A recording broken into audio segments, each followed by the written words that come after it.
komeza ngukomeze, hari ibyo ushoboye ntashoboye, kandi nanjye hari ibyo nshoboye. Wenda wowe udashoboye, dufatane urunana, dufashanye mu rugendo, ubumwe n'izo mbaraga, dufatanye dufashanye. Urunana, dufatane urunana, uranyeneye nanjye ndagukeneye, imbaraga zawe zibereyeho gufasha aya mavi atitira, gukomeza abatendebutse, uko biri turi ingingo z'abagenzi bacu, turakeneranye. Urunana, dufatane urunana, uranyeneye nanjye ndagukeneye, imbaraga zawe zibereyeho gufasha aya mavi atitira, gukomeza abatendebutse, uko biri turi ingingo z'abagenzi bacu, turakeneranye.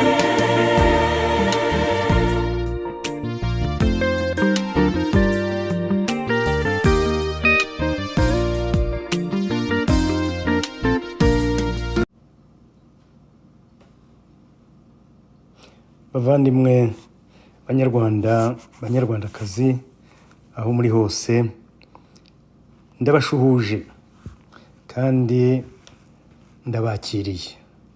Ni umuvandimwe wanyu Simiyoni Ndwaniye. Nkaba nejejwe cyane no kongera kubana namwe, kandi nkaba nshimira Imana iduhaye uyu mwanya wo kongera guhura kugira ngo tuganire amagambo aturuka kuri yo. Nkaba mboneyeho n'uyu mwanya wo kugira ngo nifurize abanyarwanda mwese, kandi mbisengera kugira ngo Imana ibitubashishe kandi bidukorere. Mbifuriza umwaka mushya w'ibihumbi 2023 mwiza, umwaka wo kutumara umubabaro, umwaka utwuzuzaho imigisha y'Imana, imigisha itagabanyije. Niwo mwaka mbifuriza mwese, kugira ngo uzatubere umwaka w'ibisubizo byose twari dutegereje kandi twategereje. Umwaka uduha umunezero, tukanezerwa. Abatibwiraga yuko bazongera kunezerwa, bakongera bakanezerwa. Kuko Imana idushakira amahoro, ntabwo idushakira amakuba. Bavandimwe rero, byose ndabibifurije, kandi mbabwiye ko nongeye kubakira kuri radiyo Iteme kugira ngo tuganire kandi tunezererwe hamwe, dushima Imana muri uyu mwaka turangije w'ibihumbi 2022, kandi tuyishimira uwo tugiye gutangira w'ibihumbi 2023. Reka mvuge isomo cyangwa se umurongo wa Bibiliya nkunda kuvuga iteka ryose iyo dutangira, kuko ni umurongo nkunda cyane. Kuko Imana yakunze abari mu isi cyane, byatumye itanga umwana wayo w'ikinege, kugira ngo umwizera wese atarimbuka, ahubwo ahabwe ubugingo buhoraho. Imana ishimwe cyane. Reka dusenge. Mana yacu, Muremyi wacu, Mucunguzi wacu, turagushimiye cyane. Dufite byinshi cyane tugomba kwibuka tukagushimira. Ibyo wadukoreye byose muri uyu mwaka turimo turangiza. Twatanze iki kugira ngo dushobore kuba tuvuga uyu munsi? Twatanze iki kugira ngo tube tutaragiye hacecekerwa? Tube tuvuga, tube tugenda, tube turi muri wowe, utwemerera kubana nawe. Ni ukuri ni byinshi cyane, ntabwo twabivuga ngo tubirangize, ni byinshi. Ntacyo twatanze, ahubwo ni ubuntu bwawe, ni urukundo rwawe, ni ukuri mwiza, ni ukuri igitangaza, ni ukuri ni byinshi cyane, ntabwo twabirangiza. Urakoze cyane rero kongera kubana natwe, warakoze kudufasha muri uyu mwaka turangije w'ibihumbi 2022, kandi ushimirwe ko utwinjije muri 2023, tukaba tugiye kuwinjiramo turi kumwe nawe kandi tuguhimbaza kandi tunezerewe. Uyu ni umunezero utanga wowe ubwawe, kuko utanga umunezero utari umunezero w'ab'isi, umunezero w'isi, ahubwo umunezero wo kukugira mu bugingo bwacu, umunezero wo kubana nawe, umunezero wo kugushaka no kukubona, kuko uraboneka, ugushatse wese arakubona. Nuko rero Mana, turagushimiye cyane kandi turakuraritse kugira ngo ubane natwe muri iki kiganiro, ufashe abanyarwanda n'abanyarwandakazi aho bari hose, kuko tubyambaje byose mu izina ryera rya Yesu umukiza wacu, amen. Bavandimwe, iki kiganiro nagihaye umutwe ugira uti uko umunyarwanda wo mu mwaka mushya 2023 akwiriye kwitwara. Uko umunyarwanda wo mu mwaka mushya w'2023 akwiriye kwitwara. Abantu benshi bagena cyangwa se batekereza uburyo bazitwara mu mwaka mushya, ndetse bagashaka ibyo bita resolution cyangwa resolutions, ndetse bakagena imigambi mishya y'uburyo bazitwara muri uwo mwaka wose, bagashaka ibintu bishya. Bamwe baravuga bati muri uyu mwaka w'ibihumbi 2023 cyangwa se undi mwaka wari wose muri iyi myaka yashize, ati ndashaka guta ibiro. Iyo ni resolution yanjye, cyangwa se uwo ni umugambi wanjye w'imena. Ndi munini, ndakabije, nkwiriye guta ibiro. None nkwiriye uyu mwaka kugira uwo guta ibiro, akaba ari resolution yanjye cyangwa se umugambi wanjye wa mbere. Akicara hasi agakora imibare y'uburyo azata ibiro. Ati nzajya muri gym, nzajya ngenda buri munsi kugira ngo ndebe ko ibiro byatakara, cyangwa se nzajya ngenda 3 mu cyumweru.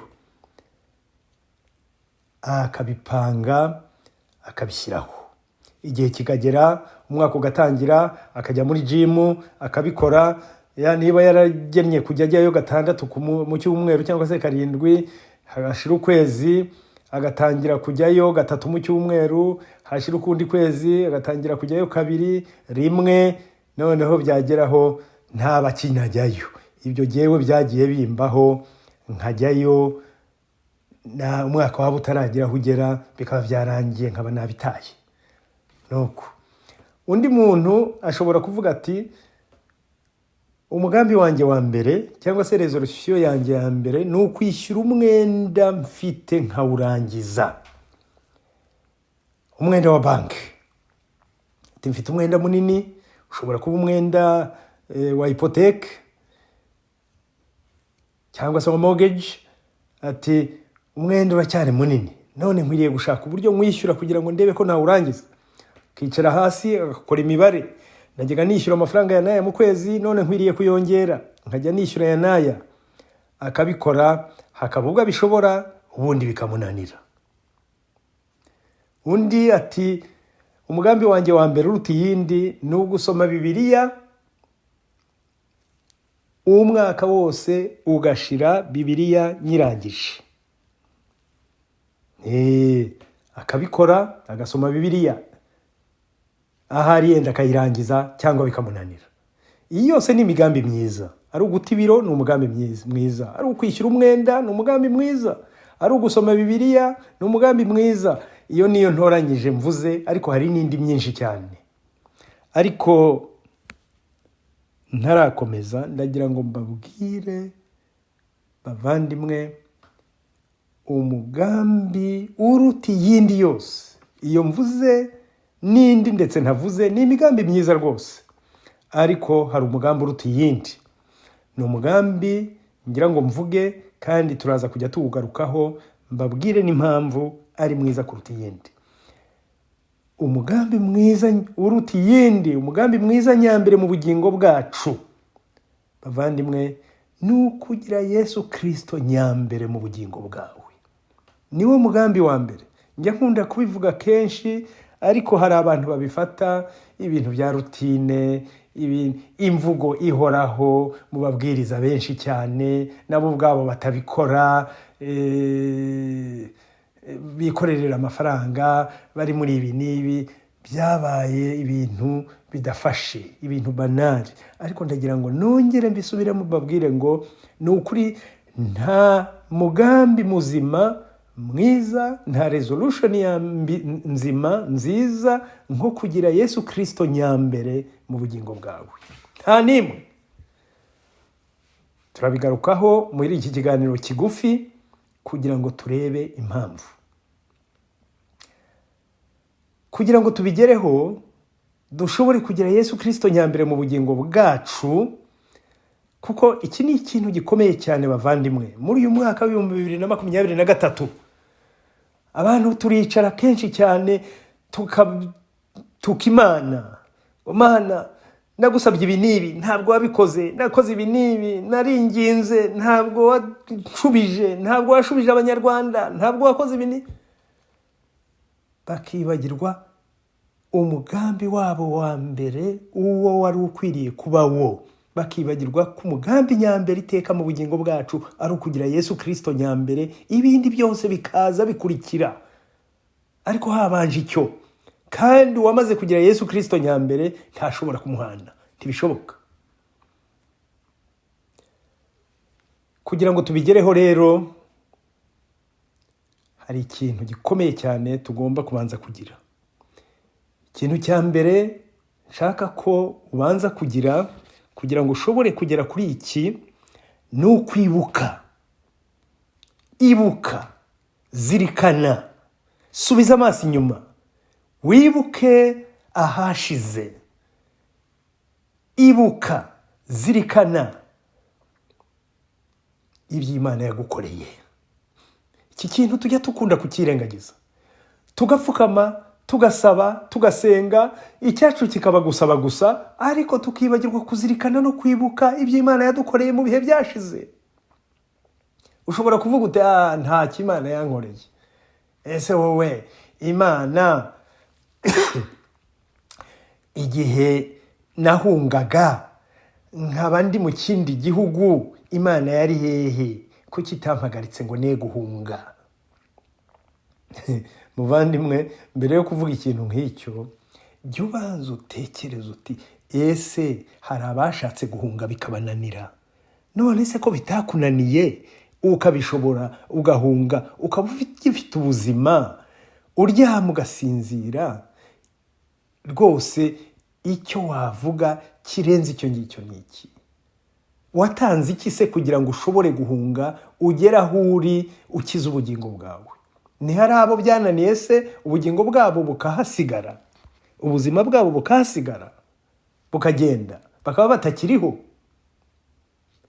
Ibuka, zirikana ibyo Imana yagukoreye. Abandi bataha aho nabereye muri ubu buhunzi, aho nabereye ntegereje ko Imana hari ikizakora, n'ubu ngubu ikaba nta kintu yigeze ikora. Naba nawe uburimo. Watanze iki se kugira ngo n'abandi bose bari bakeneye kububamo be gushobora kububamo? Zaburi igice c'105 umurongo wa mbere kugeza wa 8.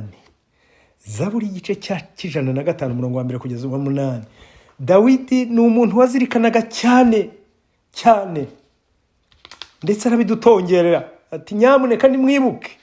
Mbere yo kusaba, mbere yo gukora ikintu icyo ari cyo cyose, nimubanze mwibuke, muzirikane ibyo Imana yakoze.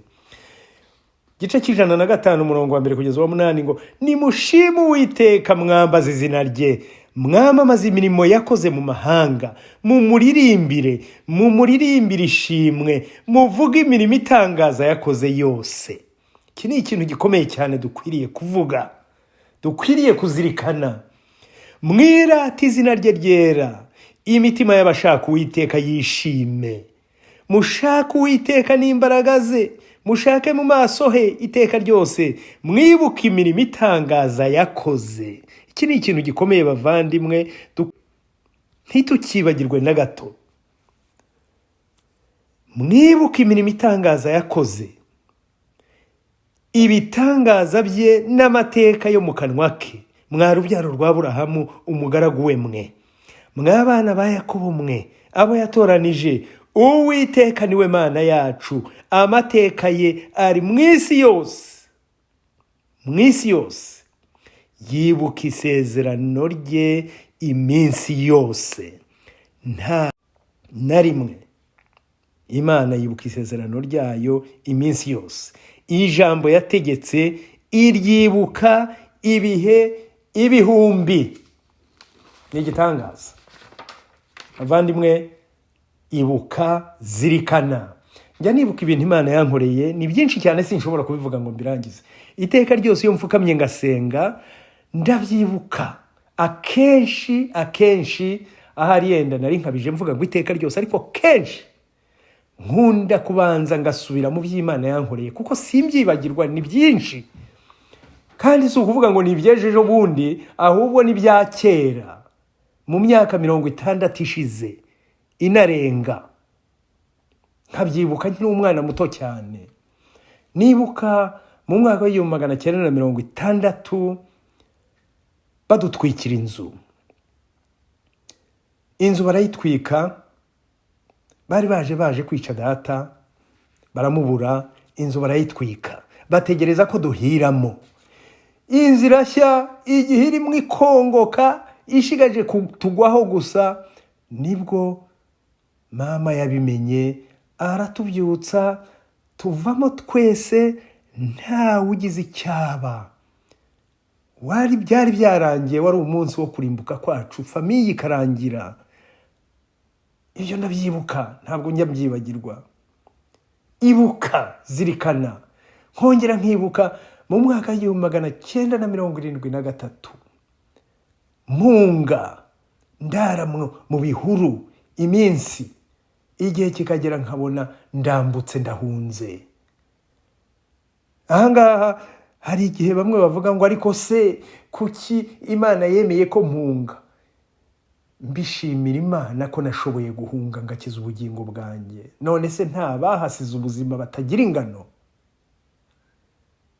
Namwe nuko impunzi yari yo yose, uwagiye mu ngorane izo arizo zose, niba zitaraguhitanye, shima Imana, kuko hari abahitanywe nazo. Ibuka, zirikana, ntiwibagirwe na rimwe. Bavandimwe, umwaka mushya w'ibihumbi 2023 ni umwaka wo gutangira bushyashya, a new beginning. Ibyo utashoboye gukora ukabitangira kugira ngo ubikore neza. Ibyo utakoze neza ukongera ugatangira. It's never late. Nta gukererwa kubaho. Niba hari ibyo utakoze, bikore, bitangire, ubikore. Niba hari ibyo utakoze neza, ukaba warashatse kubana na Kristo, ntibigushobokere, tangira bushyashya. Nta gukererwa guhari. Yesu ahora yiteguye kutwakira, yiteguye kubana natwe, yiteguye kuza kugusanga, yiteguye kumusanga akakwakira, ariteguye. Nukuri uyu mwaka ukwiriye kuba umwaka wa new beginning, gutangira bundi bushya. Uko ari mushya ukwiriye no kuba new beginning. Icyo utashoboye gukora ukagikora, ukagitangira ukagikora. Icyo utakoze neza muri uyu mwaka ushize, ukongera ukagitangira ukagikora, ugashaka kubana na Kristo. Reka mbabwire, COVID kuva itangira yahinduye ibintu byinshi cyane, cyangwa byose. Yahinduye abantu ku isi yose. Abantu yaraduhinduye. Abantu uko bari bameze mbere yayo ntabwo ariko bameze ubu ngubu. Ibintu byose ku isi byarahindutse. Nta kintu kikiri uko cyahoze. Byarahindutse. Isi yarahindutse kubw'iki cyorezo cyamaze imyaka. n'ubu kandi kiracyariho ahantu henshi cyangwa ndetse hose, nubwo ahari yenda henshi cyane cyagenjeje amaguru make, ubundi abantu basa n'abamaze kukimenyera baricecekeye, ariko ubundi covid yahinduye ibintu byose. Ariko hari ikintu kimwe idashobora guhindura nubwo byagenda bite. Covid ntishobora guhindura Imana. Imana ntihinduka. Uko yari irejo n'uyu munsi niko ikiri, niko izahora. Urukundo yari ifite nirwo rwa rundi, ntabwo ruzahinduka. Ubwiza bwayo ntibuhinduka, ntibwajuka. Uburyo dushaka n'uburyo twakira iyo tuyisanze ntibihinduka. Ibyahishuwe igice cya mbere umurongo wa 8. Ibyahishuwe igice cya mbere umurongo wa 8. Haravuga hati,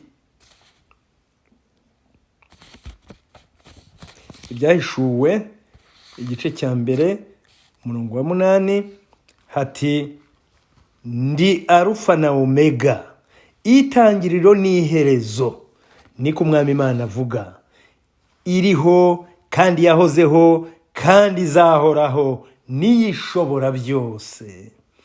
Arufa na Omega, Imana iriho, Imana yahozeho kandi Imana izahoraho. Imana ntihinduka, ni ya yindi. Imana y'urukundo ni ya yindi. Urukundo yahoranye n'ubu ngubu nirwifite.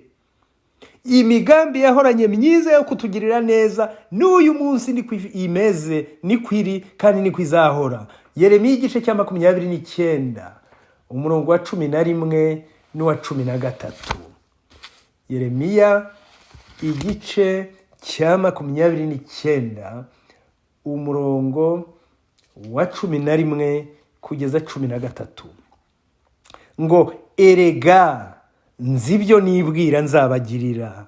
Uwo ni Uwiteka uvuga. Ni amahoro si bibi, kugira ngo mbareme umutima w'ibyo muzabona hanyuma. Iyo nsoma mu Kinyarwanda bimwe na bimwe ntabwo wumva bitumvikana neza cyane, ariko niyo mpamvu nankuraje abantu kugira ngo mu gihe amasomo cyangwa za verise nk'izi ngizi nziza cyane ziryoshye, nyamuneka mujye no mu zindi ndimi murebe uko bavuga, cyane cyane nko mu Cyongereza, kuko niho Abanyarwanda bahinduye Bibiliya bashyira mu Kinyarwanda bavana. Nk'ahangaha ngo kandi ngo nzibyo nibwira nzabagirira, ni amahoro si ibibi, kugira ngo mbareme umutima w'ibyo muzabona hanyuma. Ariko byumvikana neza cyane usomye nko mu Cyongereza, iki gice cya 29 umurongo wa 11 haravuga ngo, I know the plans I have for you, declares the Lord, plans to prosper you. Ahangaha mu Kinyarwanda bavuga ngo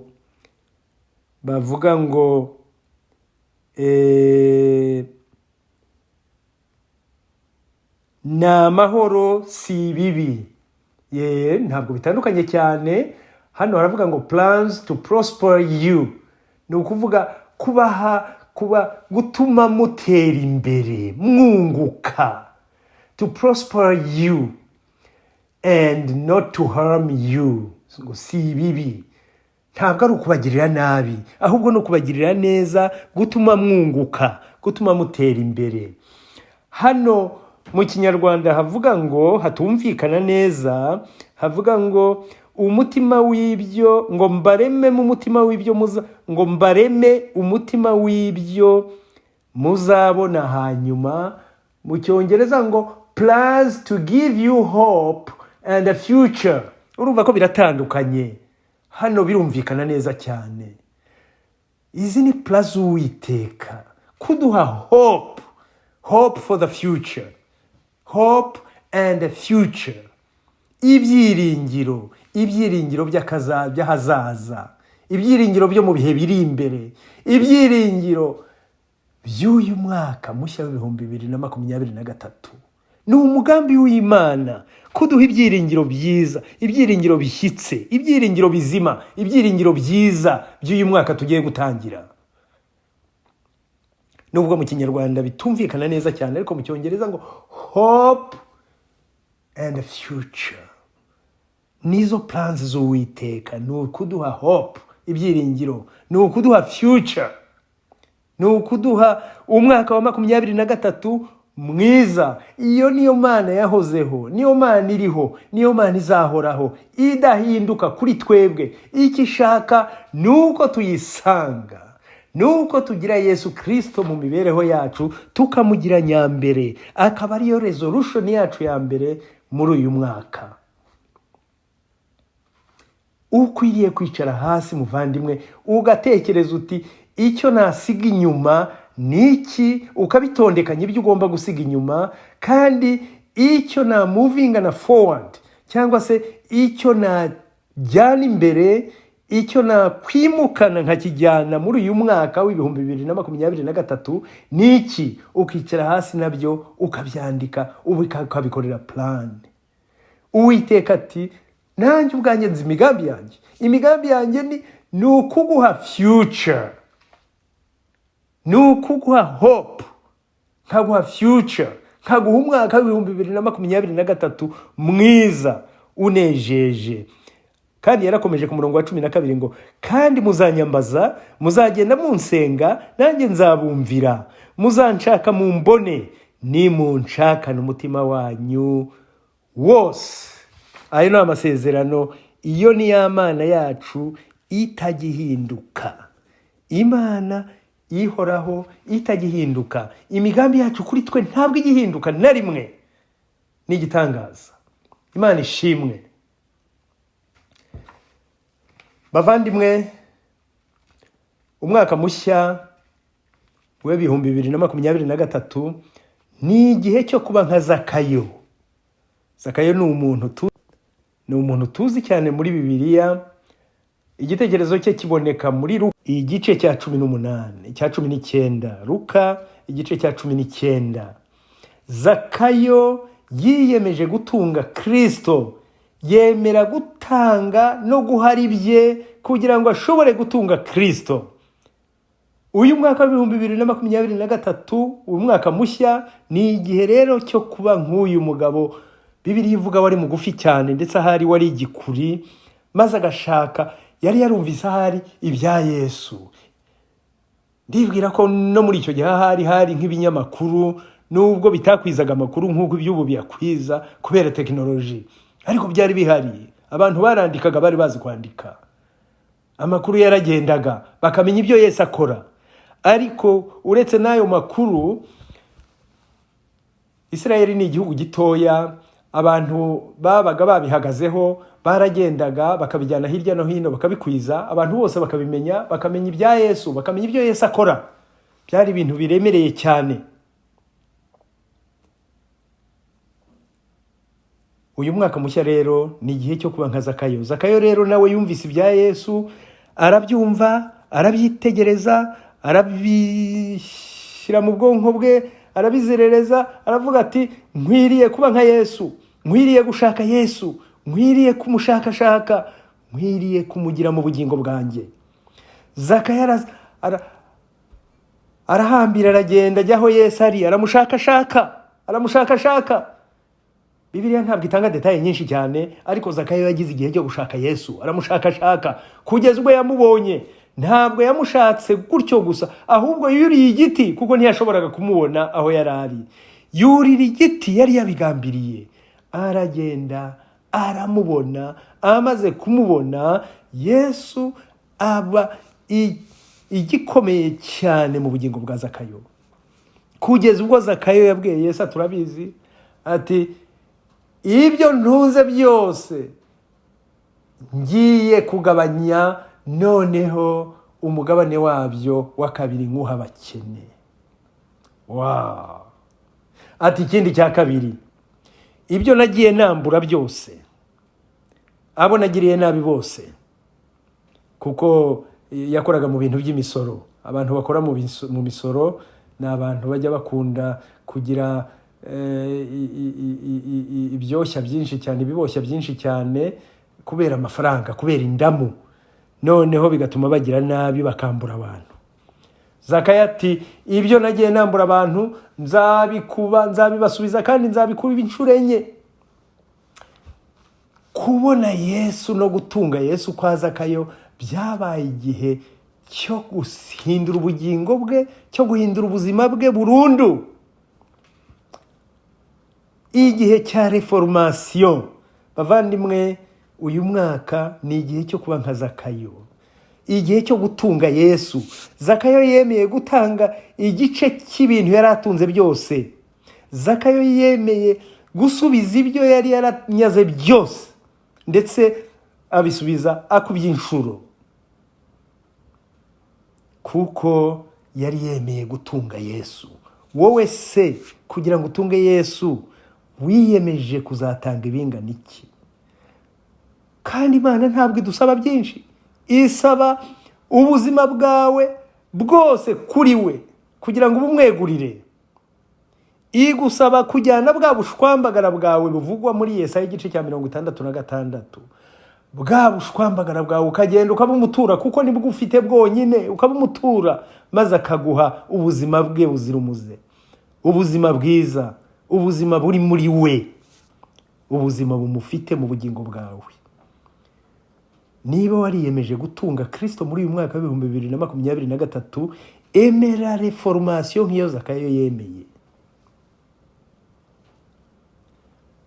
Niba ushaka gutunga Kristo muri uyu mwaka, niba ushaka reformation muri uyu mwaka wa 2023, igana Mariya Magadalena, Mariya mushiki wa Lazaro. Mariya wagize atya, ashaka ikintu yakorera Yesu kugira ngo yemere amutunge mu buzima bwe, arakibura. Bigezeho aragenda afata ubutunzi bwe bwose. Bibiliya itubwira ngo mu by'ukuri abigishwa be byarabababaje cyane Yuda wakundaga amafaranga, ati mbega ibintu bipfuye ubusa. Ngo amavuta Mariya yasutse kuri Yesu yari igihembo cy'umuntu w'umukozi, igihembo cy'umwaka wose. Umwaka wose Mariya aremera aragitanga kugira ngo ashobore gutunga Yesu Kristo, kugira ngo ashobore kubona iyi reformation. Nawe rero kugira ngo ushobore gutunga Yesu Kristo, igana Mariya, igana Zakayo. Tanga ubuzima bwawe, tanga ibyo ufite, itange, umwihe kugira ngo ayobore ubugingo bwawe. Ushobora kumbwira uti ndwaniye, wowe ntabwo uzi ibyo uvuga, ntabwo uzi ibyo ngewe nyura muri byinshi, ibi nibi biteye ubwoba. Ibyo ngibyo uvuga nzabigeraho nte, nzabijyamo nte, simfite n'igihe cyo kubijyamo. Ibyo uvuga ntubizi, ntabwo uzi ibyo nyuramo, ntuzi ibyo ndimo. Niby'ukuri ntabwo mbizi ibyo unyuramo, simbizi ibyo urimo, ariko hari icyo nzi kimwe muvandimwe. Icyo nzi nkubwira uyu mwanya, nzi kandi ndashidikanyaho, nshaka kukubwira, nuko ngomba kukubwira ushobora kukuvana muri ibyo byose uvuga, ibyo byose ntazi, n'undi wese atazi akaba ari wowe nyirabyo ubizi. Ndakubwira ushobora kubikuvanamo. Uwo nguwo niwe gisubizo cyabyo byose. Niwe wenyine ushobora kuguha ibitotsi ugasinzira. Niwe wenyine ushobora kongera kuguha inshuti wari usigaye ubaho ngaho utagira inshuti. Niwe wenyine, niwe ndimo nkubwira uyu mwanya. Niwe wenyine ushobora kuguhindurira ubuzima, ukagira ubuzima bushyashya utigeze ugira. Niwe wenyine ushobora kukuvana muri stress utavamo. Niwe wenyine ushobora kukuvana muri depression iguhoraho wenyine. Niwe ndimo nkubwira. Ni Yesu Kristo. Ibi byose uzabigeraho nkuko nabikubwiye, ari uko ushubije amaso inyuma, ukareba ibyo yakunyujijemo, ukabanza ukabimushimira. Wajya gusenga ukabanza ukabishimira, nubwo byaba byarakubayeho uri umwana muto, ukarinda ukura n'ibindi bigenda bikubaho. Icara hasi, nibiba ngombwa ufata ikaramu bishyire ku rupapuro, ubyibuke. Wibuka aho Imana yakuvanye, wibuke cya gihe uri mu nzira uhunga, wibuke uburyo wageze aho uri, maze ubishimire Imana uti Imana niki naguhaye kugira ngo ushobore kungeza ahangaha. Nubwo ntarya ngo mpage ariko ndarya, nubwo ntariho neza ariko ndiho, kuko hari abatariho barangiye, hari abatarya bapfuye kera. Ubishimire Imana noneho ubone gukomeza. Umuntu umwe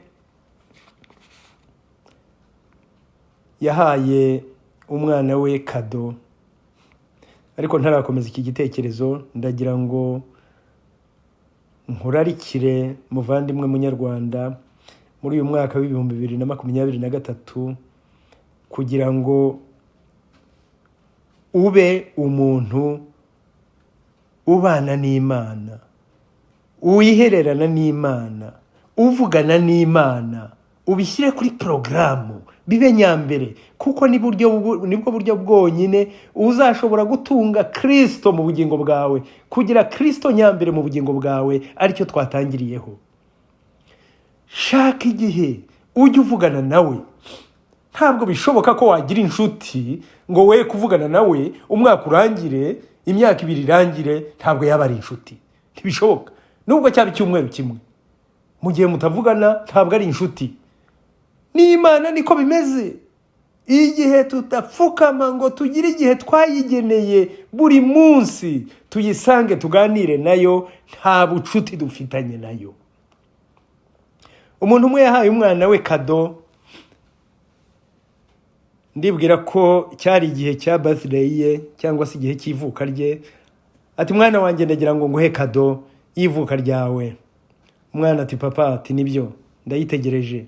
Ise aramubwira ati kado nguhaye ni isaha imwe buri munsi nzajya nguha kugira ngo tuganire, kugira ngo dutemberane, kugira ngo tuvugane, kugira ngo dukine. Iyo saha ndayiguhaye ya buri munsi, buri munsi, buri munsi. Wow! Umwana ntabwo yabibonyemo ikintu gikomeye cyane muri uwo mwanya, ariko ise yarabizirikanye.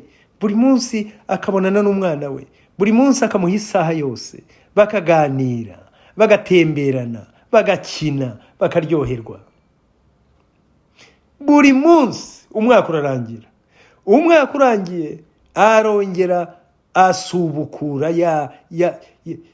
asubukura ya kado. Arongera ati mwana wanjye ndayisubukuye, nzayikomeza. Umwana yari yararyohewe, aranezerwa cyane ati papa urakoze. Arakomeza ya kado y'isaha imwe buri munsi arayimuha. Umwaka urangiye arongera, umwaka urangiye arongera. Umwana amaze gukura atagikeneye ya kado, ndetse umwana yageze igihe ariga, aranarangiza, yandika n'igitabo. Mu gitabo cye yanditse igitabo kivuga ku by'iyo kado. Arayivuga ntiyarangiza, avuga kado iteye ubwoba, ikomeye cyane ise yamuhaye, ko nta kado yigeze ahabwa nk'iyo ngiyo mu buzima bwe bwose. Kado y'isaha buri munsi, kugira ngo baganire, kugira ngo banoze umubano wabo n'urukundo rwabo hagati yabo, baganire, batemberane. Ni ukuri umwana yararyohewe, nta kado yindi yigeze imuryohera kurusha iyo ngiyo. Imana ishaka ko tubana buri munsi, tukayiha igihe, tukayiha, mbese reka tuvuge isaha. Muvandimwe, ndakubwira kandi nanjye nibwira, kuko nanjye mfite challenge. Iyo challenge, gerageza ushake byibuze isaha uha Imana buri munsi, unoze umubano nayo, muganire, muryoherwe nk'inshuti yawe magara, mutemberane, muryoherwe. Yiha isaha imwe gusa. Niba isaha inaniranye, yiha igice cy'isaha buri munsi. Umwaka urangira ufatira undi. Ariko noneho ndavuga cyane cyane kuri uyu mwaka w'ibihumbi 2023, nyamuneka gena isaha imwe uha Imana. nikunanira utangirire ku gice cy'isaha. Buri munsi amasaha yandi 23 n'igice cyangwa 23 aba yawe. Igice cy'isaha cyangwa isaha ibe iy'Imana, uri kumwe nayo, usenga, usoma ijambo ryayo, muganira. Nibwo buryo, ni bumwe mu buryo bukomeye cyane bwo kugira Kristo nyambere mu bugingo bwawe. Ni ukuri ihererane na Yesu Kristo, ihererane n'Imana, yihe igihe. Hari abibwira ko gutanga amafaranga mu rusengero, kujya mu rusengero akagenda ndetse igihe kikagera agatanga tithe cyangwa se dim, 1/10, agatanga amaturo ko bihagije. Ati igihe ngenda se ngatanga amaturo hari ikindi, Imana irandeba neza yuko nyiha amafaranga. Ariko reka nkubwire, Imana ntabwo ikeneye amafaranga yawe. Imana ntabwo ikeneye amafaranga yawe. Umurimo w'Imana uzakorwa nubwo waba udahari. Iyo Imana yahagurukije bo kuwukora bazawukora kandi bazawurangiza. N'ubumwe muri bo Imana ishimwe. Ariko nyambere, bwa mbere na mbere, shaka igihe ubanze ugirana ubucuti nayo. Uyishakashaka. Imana ni wowe ishaka, ntabwo ishaka amafaranga yawe. Gutanga amafaranga niba uzayatanga, niba uzatanga 1/10, niba uzatanga amaturo, iyo ni imirimo yanditswe no muri Bibiliya. Ariko ni uburyo bwo kugaragariza Imana gusa yuko ushima ibyigukorera, yuko washimye umubano wawe nayo. Ariko ikibanza Imana ishaka kuri wowe ni impagarike yawe, ni wowe ubwawe kuyisanga, ukagirana umubano nayo wa buri munsi, binyuze cyane cyane mu masengesho, binyuze mu ijambo ryayo. Nibiba ngombwa hari ibitabo bihari bya buri munsi, hakagira icyigisho usoma buri munsi, n'icyigisho kiba ari kigufi cyane ariko kikaba cya buri munsi. Ukabanza ukagisoma, ukagitekerezaho, ukajya uhagarara ukabitekereza. Noneho byarangira ugapfukama ukaganira n'Imana. Uganira n'Imana mu ijambo ryayo, ukaganira nayo mu masengesho. Amasengesho yawe ubwawe, amasengesho ya groupe y'abantu basenga. Gusenga uri ukwawe ntako bisa, ni byiza cyane. Ariko no gusenga muri groupe, nibiba ngombwa shaka groupe ujyamo, musengane, muterane inkunga. Jya no mu rusengero, nabyo nibyo. Usenge, ufatanye n'abantu b'Imana bajya mu rusengero, muterane inkunga, musengane. Ariko we kwirengagiza ikintu cyo kwihererana n'Imana. Yihe isaha, uyihe igice cy'isaha se, uyihe se amasaha 2, hari n'abatanga ibirenze ibyo buri munsi. Noneho ugire Yesu Kristo mu bugingo bwawe, umugire hafi, umugireho inshuti, umugireho umuvandimwe. Yemeye kugusanga, yemeye kumusanga, arakwakira igihe uje cyose.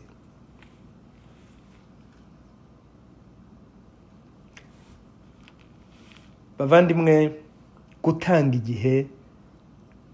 igihe ugasanga umuntu mukagira umubano ntako bisa.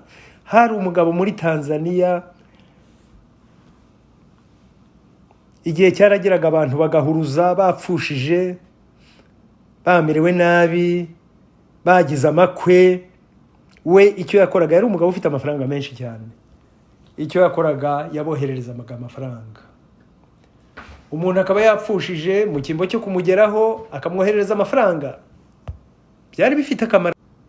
Ibyo yabakora byabagiriraga akamaro cyane. Ariko ni ukuri ntabwo byari bihagije. Ntabwo yari yarigeze agera ahantu babaga bari. Ntabwo bari bamuzi, ntibari barigeze bamuca ibyera. yoherezaga amafaranga gusa, mu makwe akohereza amafaranga, mu gushyingura akohereza amafaranga, bikaba ibyo. Igihe kiragera apfusha umugore. Amaze gupfusha umugore, yategereje ko hari uza kumuhambisha, kumufasha kumuhamba, kumushyingura, abura n'umwe. Ariko abantu bose yari yarafashije, n'abakene bose baraterana batuye umuntu ntabwo twigeze tumubona mu bintu byacu, ariko yatwohereje amafaranga. None n'udafite amafaranga niyifashishe, naguze ariko tumwoherereza amafaranga kandi atubutse.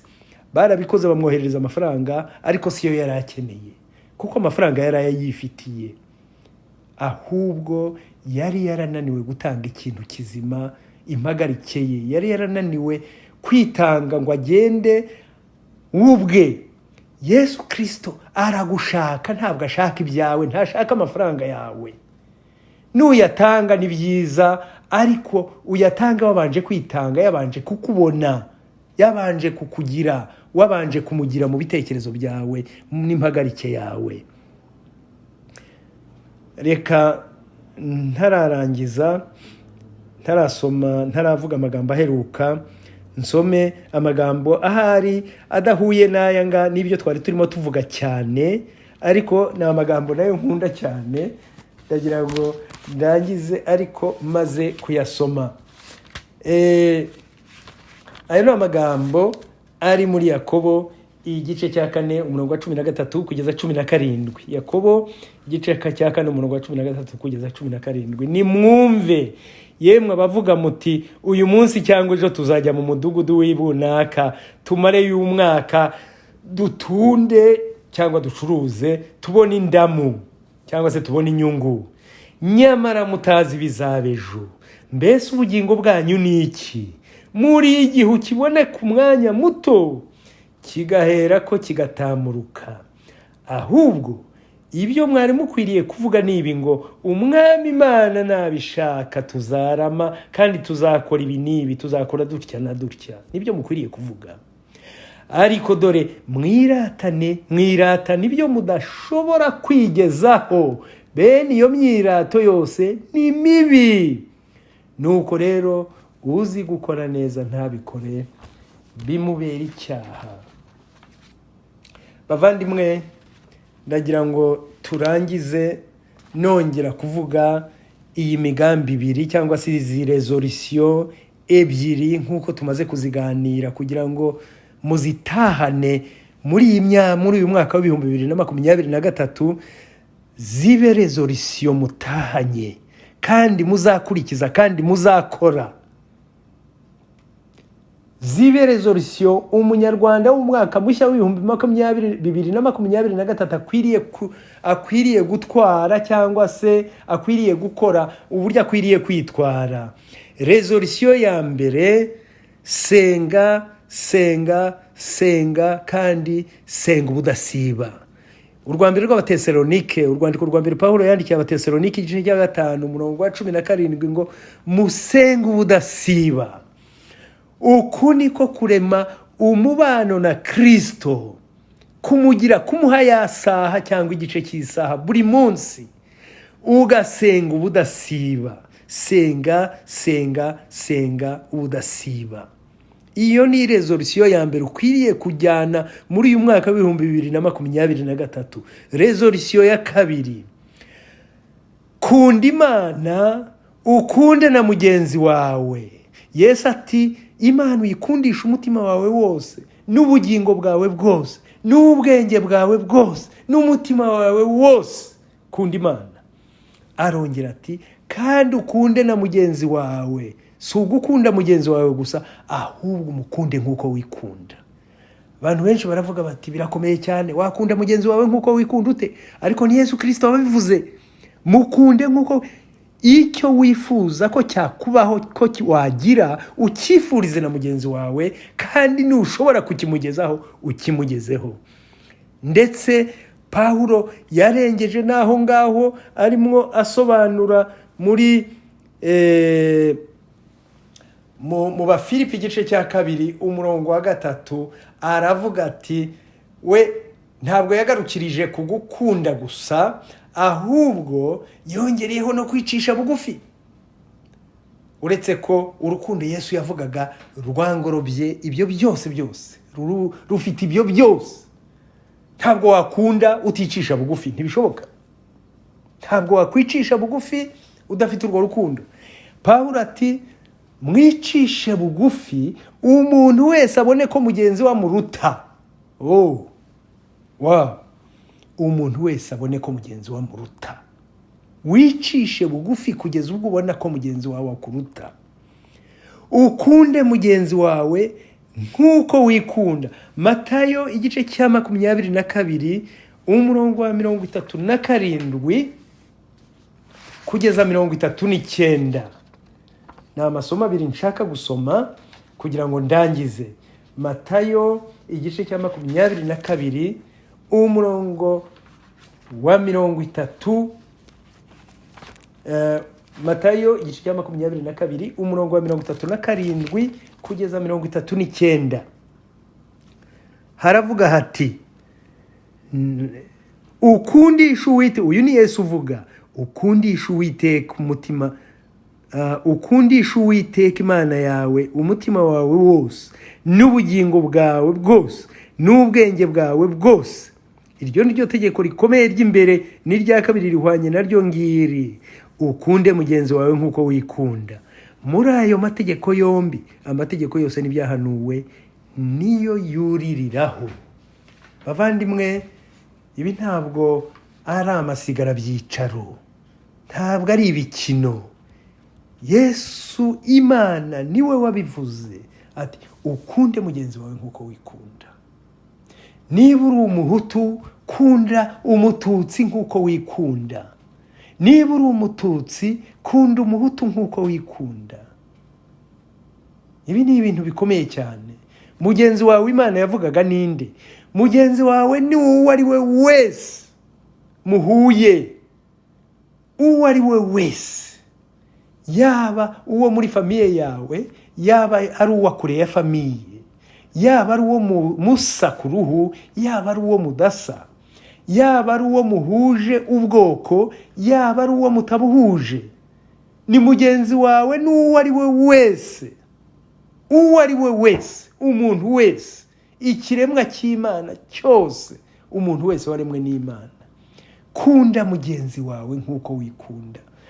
Niba utaragera kuri urwo rwego, ukaba ukiri muri bya bindi ngo jewe ndi uyu n'uyu, uriya n'uyu n'uyu, ntaho duhuriye, muvandimwe, ntaho uva nta naho ujya. Umwaka wa 2023 ntacyo uzakumarira n'uwujya mukiri wa wundi. Niyo mpamvu nakubwiye ngo umwaka wa 2023 ni umwaka mushya, kandi ni umwaka ushaka ko nawe uba mushya. Isomo ryacu riheruka, imirongo yacu iheruka, Matayo igice cya 5 umurongo wa 43 kugeza 48. Umurongo wa 43 kugeza 48. Nanone ni Yesu uvuga ati mwumvise ko byavuzwe ngo ukunde mugenzi wawe wanga umwanzi wawe, ariko jewe ndababwira nti mukunde abanzi banyu, musabira ababarenganya. Ntabwo ari ugukunda badukunda gusa, na wa wundi witwa umwanzi wawe mukunde. Yesu yakomeje avuga impamvu: nibwo muzaba abana ba So wo mu ijuru, kuko ategeka izuba ryo kurasira ababi n'abeza, kandi abakiranuka n'abakiranirwa abavubira imvura. Umurongo wa 46: nimukunda ababakunda basase, muzahembwa iki? Abakoresha b'ikoro nabo ntibagira batyo se? Abapagane se bo ntibakunda babakunda? Ubwo se muzaba mubarushije iki? Nimuramutsa bene wanyu bonyine, abandi mubarusha iki? Abapagani nabo ntibagira batyo? Namwe mube mukiranuka nk'uko So wo mu ijuru akiranuka. Bavandimwe, aya ni amagambo akomeye cyane. Nyamuneka ntabe amasigara byicaro nk'uko nabivuze, ahubwo aba amagambo twese dutahana, dukundane. Mu gihe Abanyarwanda tutaragira urukundo, tukaba tukibona mu bintu by'amoko, tukaba tukibona muri bwa buryo bwa kera. Umwaka wa 2023 tugiye kuwinjiramo tukiri babandi, ntacyo uzatumarira. Ariko niba twiyemeje guhinduka tugasezeranira Yesu duti Yesu Kristo twemerere utweze utwakire, twemeje guhinduka, tugiye guhinduka, tugiye kuguha igihe kugira ngo tubane buri munsi nk'uko umuntu wese akenera inshuti muba hafi, aba ariko natwe ducudika tukube hafi, utube hafi. Ibyo turabisezeranye. Ngaya amasezerano dukwiriye kugira muri uyu mwaka wa 2023, kandi Yesu yadusezeraniye yuko azatwakira akatugira inshuti magara. Ngibi byo dukeneye, bya bindi byaduteraga kureba bagenzi bacu, ni ukuvuga ab'Imana yaremye batuzengurutse, baba bo duhuje, baba bo tudahuje, baba bo mu bwoko bwacu, baba batari abo mu bwoko bwacu, baba abahutu, baba abatutsi, baba abatwa, yaba uwo ari we wese. Ntumurebe nk'uko Yesu Kristo yadutegetse, ngo umurebe nk'umuvandimwe, umukunde nk'uko wikunda. Ni ukuri tugiye kujya muri 2023 turabo kubabarirwa, ariko nizeye yuko tubyumva kandi tukabigerageza, kandi ntabwo ari twe tuzabikora. None se icyo dutera ubwoba ni iki ko atari twe tuzabikora? Yesu yaravuze ati nijye uzabibashoboza. Yohana igice cya 15 umurongo wa 3, ntacyo mushobora gukora mutamfite, nta na kimwe. Nk'uko nanjye ndi mu mubiri, ndi umuntu, ntacyo nashoboraga gukora, ntacyo nshobora gukora ndafite Data, namwe niko ntacyo mushobora gukora mutamfite. Nk'uko ishami ntacyo ridashobora kubaho ridashamitse ku giti, niko namwe ntacyo mushobora kugeraho mutamfite mudashamitse kuri jyewe. Reka dushamike kuri Kristo bavandimwe, reka tumusange, reka tumuhe igihe cya buri munsi, reka tumusange, reka twibuke, tuzirikane ibihe byashize. Nitujya gupfukama tubanze dusubize amaso inyuma, twibuka aho twavuye, maze tumushime. Nitumara kumushima tubone kumusenga, tubone kumwambaza, tubone kumusaba. Hari abamaze kumenyera gusaba gusa ntibashime. Dushime, dusubize amaso inyuma, twibuke iby'Imana yatugiriye, tuyishime, niturangiza tuyisabe. Umwaka wa 2023 ni umwaka nizeye ko ibisubizo byinshi tuzabibona, Imana izadusubiza. Ariko reka twe gutegereza ibisubizo gusa, ahubwo reka natwe tumwegere, tumugire nyambere, tumugire mu bugingo bwacu, tumuhe igihe cya buri munsi cyo kubana nawe, cyo gucudika nawe, cyo kumwegera. Nicyo dushakaho muri uyu mwaka wa 2023. Uwiteka abane natwe, aduhe kumwegera, aduhe kubana nawe, aduhe kumugira mu bugingo bwacu, aduhe guhinduka kugira ngo tube bashya, aduhe kugira urukundo no kubana na bagenzi bacu mu mahoro, yaba umuhutu, yaba umututsi, yaba uwo ari we wese. Twumve ko turi bamwe. Bitabaye ibyo ntacyo turi cyo, ntaho tujya. Ntukicare hasi gusa ngo utegereze amasezerano, wowe ntacyo wakoze, nta ntambwe wigeze utera.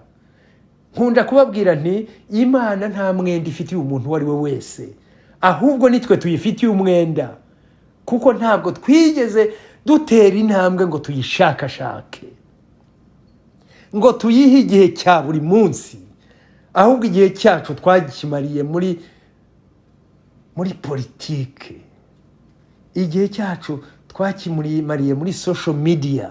Nibyo tubamo, nta gihe tugira cyo guha Kristo, nta gihe tugira cyo guha Imana. Bavandimwe, reka muri uyu mwaka mushya duhinduke bashya, tube bashya muri Kristo. Imana ishimwe kandi Imana idufashe kugira ngo iduhe kubigeraho, kuko ntabwo ari ibyacu, ni ibye. Mu gihe cyose tumwihaye, yemeye kubidufashamo akabitugezaho. Imana idufashe kandi duhe kuyisanga, iduhe kuba bashya mu mwaka w'ibihumbi 2023. Reka dusenge. Mana yacu, urakoze cyane ko wabanye natwe muri iki cyigisho. Urakoze cyane kubera amasezerano yawe yuko uzabana natwe kandi yuko uzatugeza mu byo tudashobora kwigezaho. Ubane n'abanyarwanda, ubahe kugushagashaka, twe guhora mu gutegereza amasezerano no tuvuga ngo Imana yaraduhanye, yaradutaye se twebwe twakoze iki? Twese twumve ko tugomba kugira umusanzu wo gusanga Imana, kuyiha impagarike yacu, kuyiha igihe cyacu cya buri munsi, tugashaka umubano nayo, tukaganira nayo buri munsi, tukumva ko dusabanye nayo, ko turi kumwe nayo. Ahasigaye tugategereza amasezerano yayo. Urakoze Mana kutwumva, ubane natwe, ubane n'abanyarwanda, ubane n'igihugu cyacu cy'u Rwanda. Kiri mu ngorane nyinshi ariko ntabwo wakibagiwe, turabizi. Turagusabye kugira ngo wibuke abanyarwanda aho bari hose. Byambaje mu izina ryera rya Yesu umukiza wacu. Amen.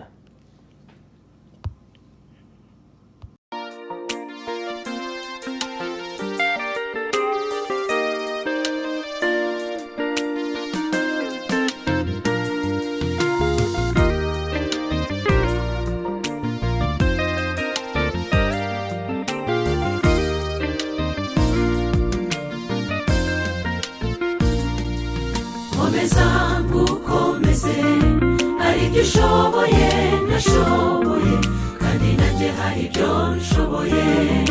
Wenda wowe udashoboye, dufatane urunana, dufashanye mu rugendo, ubumwe n'izo mbaraga, dufatanye dufashanye. Urunana, dufatane urunana, uranyeneye nanjye ndagukeneye. Imbaraga zawe zibereyeho gufasha aya mavi atitira, gukomeza abatendebutse uko biri. Turi ingingo z'abagenzi bacu, turakeneranye. Urunana, dufatane urunana, uranyeneye nanjye ndagukeneye. Imbaraga zawe zibereyeho gufasha aya mavi atitira, gukomeza abatendebutse uko biri. Turi ingingo z'abagenzi bacu, turakeneranye.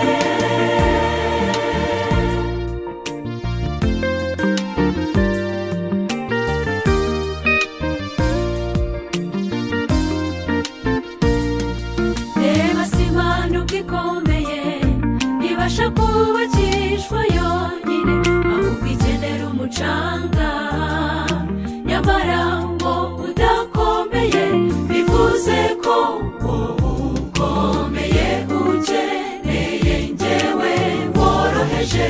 Twuzuzanye tugiranire umumaro. Urunana, dufatane urunana, uranyeneye nanjye ndagukeneye. Imbaraga zawe zibereyeho gufasha aya mavi atitira, gukomeza abatendebutse uko biri. Turi ingingo z'abagenzi bacu, turakeneranye. Urunana, dufatane urunana, uranyeneye nanjye ndagukeneye. Imbaraga zawe zibereyeho gufasha aya mavi atitira, gukomeza abatendebutse uko biri. Turi ingingo z'abagenzi bacu, turakeneranye.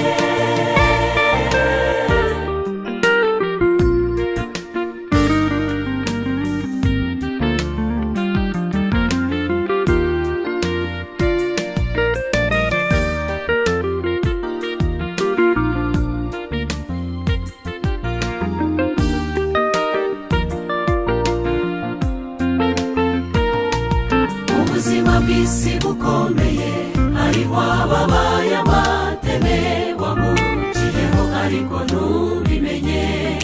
None ukaba warageza heza, bamwe n'abamusengeye abandi bafashije abawe twese nta n'umwe wihagije interura nguterure urunana dufata n'urunana uranyeneye nanjye ndagukeneye imbaraga zawe zibereyeho gufasha aya mavi atitira gukomeza abatendebutse uko biri turi ingingo z'abagenzi bacu turakeneranye urunana dufata n'urunana uranyeneye nanjye ndagukeneye imbaraga zawe zibereyeho gufasha aya mavi atitira gukomeza abatendebutse uko biri turi ingingo